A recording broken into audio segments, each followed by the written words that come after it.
যান্ত্রিক ত্রুটির কারণে বড়পুকুরিয়া কয়লাভিত্তিক তাপবিদ্যুৎ কেন্দ্রের সব ইউনিট বন্ধ হয়ে পড়েছে। 525 মেগাওয়াট ক্ষমতা সম্পন্ন এই বিদ্যুৎ কেন্দ্রের 3টি ইউনিটের সবগুলোই এখন বিকল। এর ফলে উত্তরাঞ্চলে অন্তত 8টি জেলায় শুরু হয়েছে ব্যাপক লোডশেডিং ও লো ভোল্টেজের ভোগান্তি।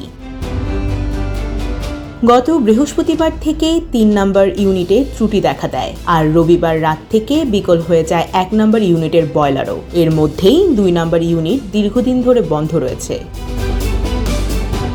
দেশের উত্তরাঞ্চলে নিরবিচ্ছিন্ন বিদ্যুৎ সরবরাহে দিনাজপুরের বড়পুকুরিয়া বিদ্যুৎ কেন্দ্র একটি গুরুত্বপূর্ণ ভূমিকা রাখে। তবে 3টি ইউনিট বন্ধ থাকায় এখন সেটি পুরোপুরি অচল।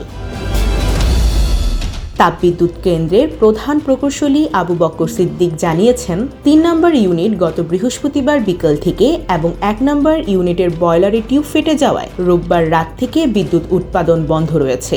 জীবন অবাক না করলে কে করবে? 28% মিল্ক ফ্যাটের অবাক করার সাথে ফ্রেশ মিল্ক পাউডার। জীবন অবাক করুক প্রতিদিন। চীনা প্রস্তুতকারী প্রতিষ্ঠানের সঙ্গে যোগাযোগ চলছে।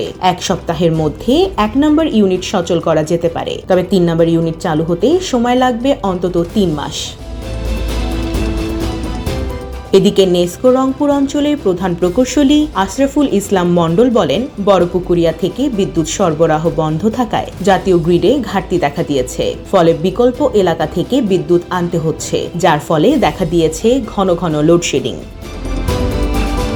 প্রকৌশলীরা দ্রুত মেরামতের কাজ শুরু করলেও অন্তত কয়েকদিন ভোগান্তি থেকে মুক্তি মিলছে না সাধারণ মানুষের। বেক্স রিপোর্ট, জয় জয় দিন।